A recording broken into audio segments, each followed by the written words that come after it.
My dad spent 15 years tending to the tree in our backyard. I just cut it down, and I don't think it was a tree. I don't know where else to turn. I can't talk to my mom about this. She's already a wreck. I can't talk to my dad because, well, he's the reason I'm writing this. I did something, and I thought I was doing the right thing. I thought I was saving him. But now the house is filled with a silence that is so much worse than the screaming I wish I could hear. And I see the look in my father's eyes, and I know I've made a terrible, terrible mistake. I need help. I need someone to tell me what I need to do. We live in a nice house, the kind of place people move to when they want a family. A big yard, a picket fence, flower beds my mom fusses over. It was a normal, happy place to grow up, until the tree. It all started about 15 years ago, when I was 10. My dad came home from work one day absolutely buzzing with an energy I had rarely seen. He was a quiet man, a decent man, worked a steady job in logistics, and his passions were small and manageable. He loved gardening. It was his escape. On this day, he was holding a small, wrinkled paper bag. "Look at this," he said, his eyes shining as he showed me a single, gnarled black seed. It was the size of a pigeon's egg, strangely heavy and covered in faint spiral patterns. Got it from a street vendor downtown. An old fella said it was special, said it would grow into a great tree, a king in our yard, said it would cast its shadow over the whole house and protect us. I was 10. I thought it was cool. My dad was a sane, rational man, but he always got a bit poetic when he talked about his garden. I just figured he was exaggerating to make his only kid excited. We planted it together in the center of the backyard. It was a good memory. One of the last purely good ones, I think. The tree grew, and it grew fast. Faster than any tree has a right to grow. Within a couple of years, it was already taller than me. My dad was ecstatic. He tended to it like it was some kind of deity. He built a small, neat wooden fence around its base, not to keep animals out, but it seemed to designate its space as sacred. No one else was allowed to water it. No one else was allowed to prune it. Not that it ever seemed to need it. It was his.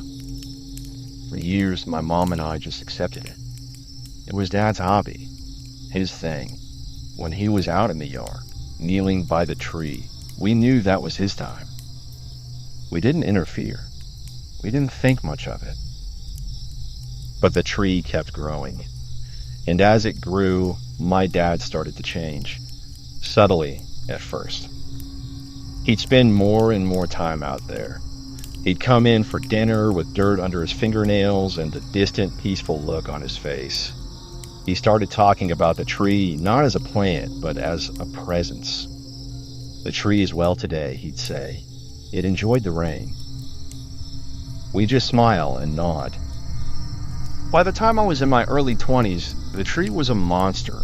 It was a species none of us recognized. Its bark was a smooth, dark gray, almost black, and its leaves were a deep, waxy green that seemed to drink the sunlight. It towered over our 2-story house, casting a vast, profound shadow over the entire backyard for most of the day. And that's when we really started to notice the wrongness. The first sign was the other plants. My mom's prize-winning roses, the vegetable patch, the cheerful little flowers she planted every spring. Anything that fell under the tree's shadow for more than a few hours a day would wither and die. The soil beneath it became barren, gray, and hard as rock. Then, the animals. Birds stopped nesting in our yard. The squirrels that used to chase each other across the lawn vanished. Even our family dog, a golden retriever, would refuse to go into the backyard. He'd stand at the back door, whining, his tail tucked between his legs, refusing to set a single paw in the shadow. But the worst change was in my father. His obsession became his entire existence. He quit his job. He said he needed to be home, to attend to the tree. He'd spend all day, from sunrise to sunset, sitting on a small bench he built directly under its densest branches. He just sat there. Sometimes we'd see him from the kitchen window, his head tilted as if he were listening to something. Sometimes his lips would move, and we knew, with a certainty that made us sick, that he was talking to it. My mom and I tried to reach him. We pleaded. We begged. "Honey, please," my mom would say, her voice breaking. "Come inside. Eat something. You look so thin." He'd just shake his head, a slow, placid smile on his face. "I'm not hungry. The shadow is enough. It's so peaceful here. It comforts me. It can comfort you too if you just come and sit with me." We never did. There was something about that shadow. It wasn't just a lack of light.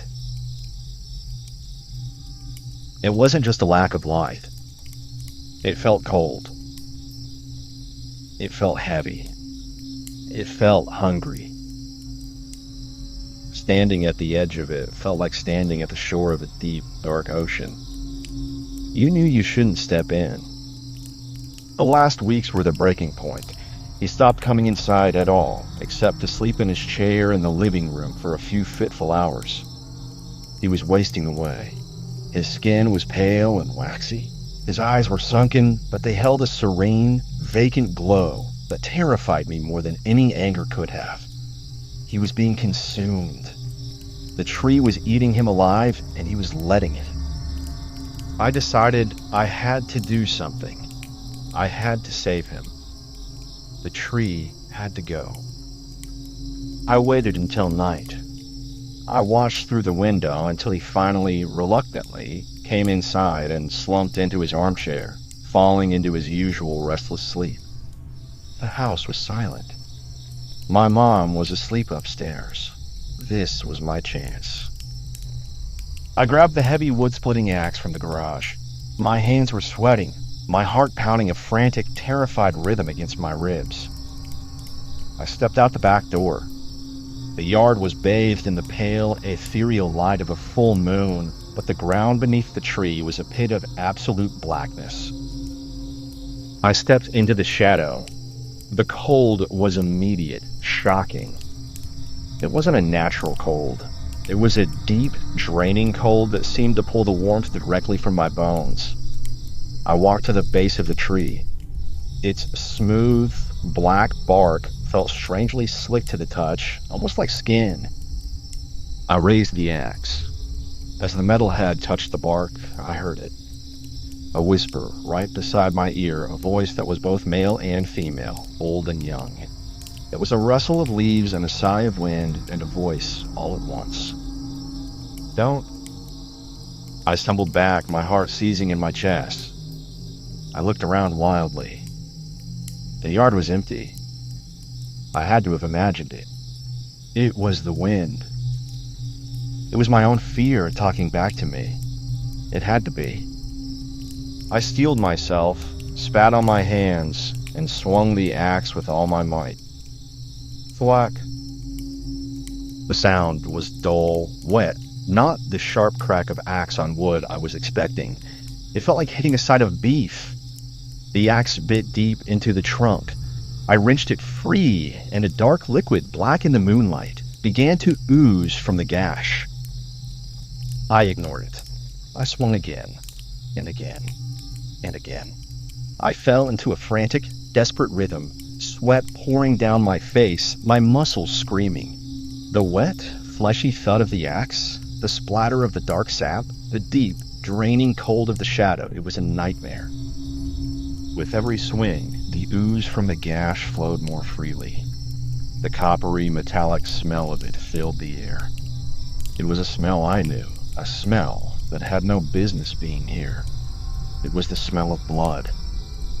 I touched the sticky liquid with my fingers, brought them to my nose. It was blood. Thick, dark, real blood. Panic, stark and absolute, seized me. I wanted to run. I wanted to drop the axe and flee and never look back. But then I thought of my father, of his vacant, smiling face. of him wasting away on his bench. I couldn't stop. I had to finish it. I screamed, a raw, wordless sound of rage and fear, and I put everything I had into the last few swings. The gash widened, the tree groaned, a deep, shuddering sound that seemed to shake the very ground. And then, with a final, tearing shriek of splintering matter, it fell. It crashed into the yard with a ground-shaking boom, its great branches shattering my mom's empty flower pots. Silence. The shadow was gone. I was panting, leaning on the axe, my body trembling with exhaustion and adrenaline. My eyes were drawn to the stump, to the place where I had cut it. I pulled the small flashlight from my back pocket and aimed the beam at the wound. The inside of the tree wasn't wood. It was a chaotic, fibrous mass of what looked like dark red muscle and pale, glistening sinew, all woven around a central, horrifying core. Where I had cut the tree in half, I had also cut it in half. Embedded in the center of the trunk, integrated into its very being, was the torso of a human being. I could see the curve of the rib cage, the shape of the spine, the pale, rubbery look of preserved flesh. I had cut it clean through.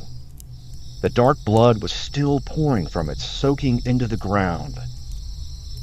I didn't know what to do. I couldn't scream. I couldn't move. My mind simply stopped. What was this? Who was this? Was this what my father had been talking to? Burn it. The voice came from behind me. It was quiet, raspy, and broken. I spun around, my flashlight beam cutting wildly through the darkness. My father was standing at the edge of the patio. He wasn't looking at me.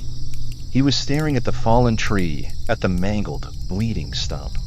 And the expression on his face is the most profound, gut-wrenching sadness I have ever witnessed. The vacant serenity was gone, replaced by a grief so deep it looked like it had cracked his very soul. "Dad?" I whispered. "We have to burn it," he repeated, his voice hollow. "All of it. Now." We worked together in a grim, silent ritual. We hacked the branches and the great trunk into manageable pieces. We dragged them into a pile in the center of the yard. My father moved like an old man, his newfound clarity costing him all his strength. He never once looked at the horrifying thing at the heart of the trunk. We doused the pile in gasoline, and my father threw the match. The fire went up with a roar, a greasy, black smoke that smelled of burning meat and something else, something acrid and deeply wrong. We stood there for hours, watching it burn until the great tree that had dominated our lives was nothing but a pile of glowing embers in a scorched black circle on the lawn. I thought I had saved him. I thought I had cut out the cancer that was killing him. But I was wrong. It's been a week. The tree is gone. The shadow is gone. My father, he's inside. He eats what my mom puts in front of him. He sleeps in his own bed. He's physically present, but he's not here. The obsession is gone, but the peace, twisted as it was, is gone too. It's been replaced by a constant humming anxiety. He paces the house. He stares out the window at the empty space in the yard. He jumps at every unexpected sound. He doesn't speak. A single word since that night. He just looks at me sometimes with those haunted, broken eyes, and I feel like I'm the monster. I destroyed the thing that was consuming him, and in doing so, I seem to have destroyed him too. I traded a smiling zombie for a silent, terrified ghost. What was that thing? What did I do? And how do I fix my dad? Is there any way to bring him back from whatever edge I've pushed him over? Please, if anyone has any idea what happened here, tell me. The silence in this house is getting louder every day.